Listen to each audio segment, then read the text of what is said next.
Assalamualaikum warahmatullahi wabarakatuh. Selamat pagi anak-anak ibu.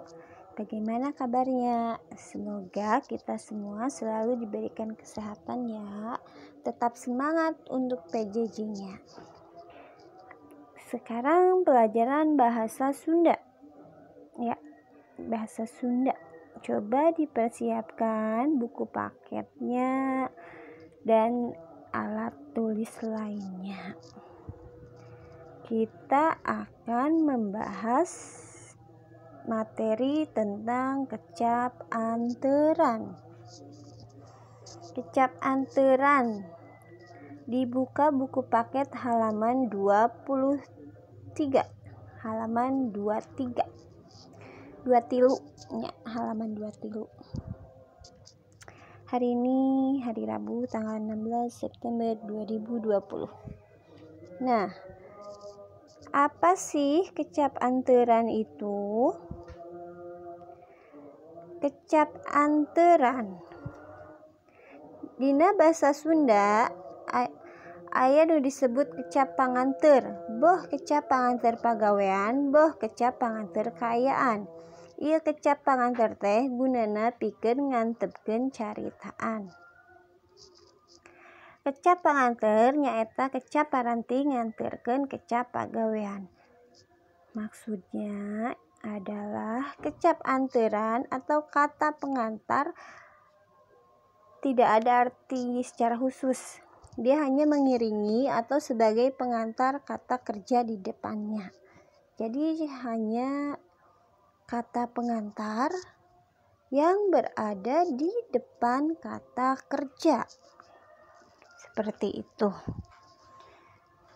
Nah, di situ di halaman 23 ada kata gajleng.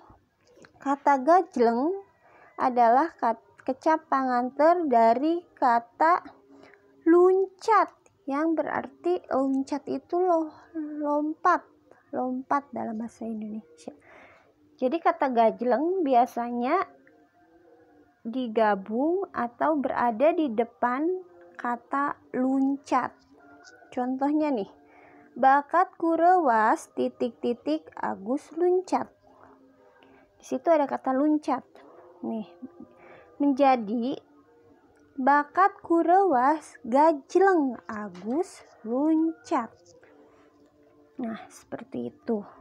Sekarang kita bahas satu-satu ya. Yang pertama, nih di halaman 23. Sebenarnya kata anteran dalam bahasa Sunda itu sangat banyak. Tapi di sini ada beberapa. Ada 10 nih. Dari halaman 23 sampai 24. Di situ ada 10 kecap anteran. Nah, kita yang pertama ya. Kita bahas yang pertama. Nih. Ada kecap anteran jol. Biasana dianggo kanggo kalimah nu aya kecap datang. Jadi kecap anteran jol biasanya dipakai atau digabungkan dengan kecap datang. Nih, dalam kalimat ... Sari datang di sekolah. Nih, di sini ada kata datang. Berarti kecap anterannya yaitu jol. Jol Sari datang di sekolah. Nih, sampai sini bisa dipahami? Sekarang nomor 2. Ada kata gek. Biasana dianggo kanggo kecap diuk atau duduk. Nih, kata kecap anteran gek itu selalu ada di depan atau selalu dipergunakan oleh kata duduk. Diuk. Diuk itu selalu kecap anterannya adalah gek. Dalam kalimat ... Marni diuk gigireun kuring. Berarti kecap anterannya itu gek, marni, diuk, gigireun, kuring. Diuk itu kecap anterannya adalah gek. Lanjut ya, buka halaman 24. Nomor 3. Ada kata jung. Biasanya dianggo kanggo kecap nangtung atau berdiri. Jadi jol itu selalu dipergunakan di depan kata nangtung. Nangtung adalah berdiri. Dalam kalimat titik-titik Tony nangtung. Berarti kecap anterannya jung. Tony nangtung. Jung pasti selalu ada pada kata nangtung. Jung, Tony nangtung. Sekarang yang nomor 4. Ada kata rep. Nih, ada kata rep. Kata rep biasanya dianggo kanggo kecap sare atau beureum yang berarti tidur. Nih, kalau sare atau beureum otomatis kecap panganteurnya itu rep. Terdapat dalam kalimat geus tunduh mah ngan titik-titik beureum. Geus tunduh mah ngan rep beureum. Di situ ada kata beureum kan? Berarti kecap panganteurnya adalah rep. Ya, oke. Bisa dipahami ya? Sekarang lanjut ke nomor 5. Di nomor 5 ada kata pre. Pre biasanya dianggo kanggo kecap peupeus atau pecah. Nih, peupeus. Kata kerjanya itu peupeus atau pecah. Nah, biasanya kata kecap anteuran pre itu selalu ada di dalam kata peupeus. Ada terdapat dalam kalimat gelas teh titik-titik peupeus. Gelas di sini ada kata peupeus ya, berarti otomatis kecap panganteurnya itu pre. Menjadi gelas teh pre peupeus. Sekarang lanjut di nomor 6. Ada kecap anteran terekel. Terekel biasanya dianggo kanggo kecap naik atau naik dalam bahasa Indonesia. Jadi kecap panganteur terekel dipakai atau digunakan pada kata naik. Nih, di sini nih. Dalam kalimat titik-titik maman naik kana tangkal jambu. Ada kata naik, berarti kecap panganteurnya terekel mama naik kana tangkal jambu. Artinya itu mama naik ke pohon jambu. Sekarang lanjut di nomor 7. Ada kata jurut. Jurut biasanya dianggo kanggo kecap turun. Jadi kecap panganteur jurut digunakan pada kata turun. Turun. Ada pada kalimat maman titik-titik turun tina beca. Maman jurut turun tina beca. Itu ada kata turun, otomatis kecap panganteurnya jurut. Nih, Maman turun dari beca. Sekarang nomor 8. Ada thread. Biasanya dianggo kanggo kecap nulis atau menulis. Jadi kecap thread biasanya digunakan pada kata nulis. Ada dalam kalimat Yana titik-titik nulis surat keur lanceukna. Nah, di situ ada kata nulis. Berarti kecap panganternya yaitu thread. Menjadi Yana thread nulis surat keur lanceukna. Artinya Yana menulis surat untuk kakaknya. Nah, lanjut ya di nomor 9. Ada kecap panganter hing. Hing ini biasanya dianggo kecap cerik. Cerik itu nangis, menangis. Jadi hing digunakan untuk kata cerik. Ada dalam kalimat tepupuguh titik-titik Adnan cerik.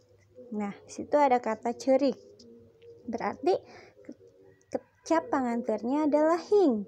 Menjadi tepupuguh hing Adnan cerik. Tiba-tiba Adnan menangis. Lanjut ya, nomor 10. Bek. Biasanya dianggo kanggo kecap dahar atau emam yang berarti makan. Kalau ada kata dahar atau emam berarti kecap panganternya itu bek, tapi bisa juga kecap panganternya am. Nah, di sini memakai kata bek. Dalam kalimat bakatku lapar titik-titik kuring dahar. Berarti kecap panganternya adalah bek. Menjadi bakatku lapar bek kuring dahar. Nah, seperti itu. Apakah bisa dipahami? Mudah-mudahan saja penyampaian materinya bisa dipahami oleh kalian ya nak. Semangat PJJ-nya. Nah, sekarang kita akan membahas tugas. Tugasnya yaitu halaman 23 sampai 24 tentang kecap anteran, melengkapi kecap anteran. Barusan ibu sudah bahas, berarti kalian tinggal nyalin, tinggal mengerjakan yang titik-titiknya itu. Tadi ibu sudah bahas. Nah, tugas yang kedua adalah mengerjakan halaman 25 sampai 27. Iya, 25, 26, 27. Latihan ulangan. Latihan ulangan yang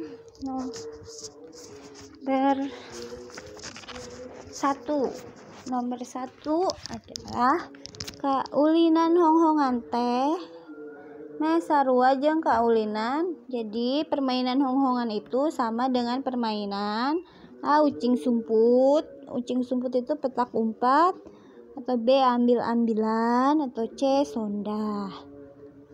Yang nomor 2, titik-titik barudak arulin honghongan.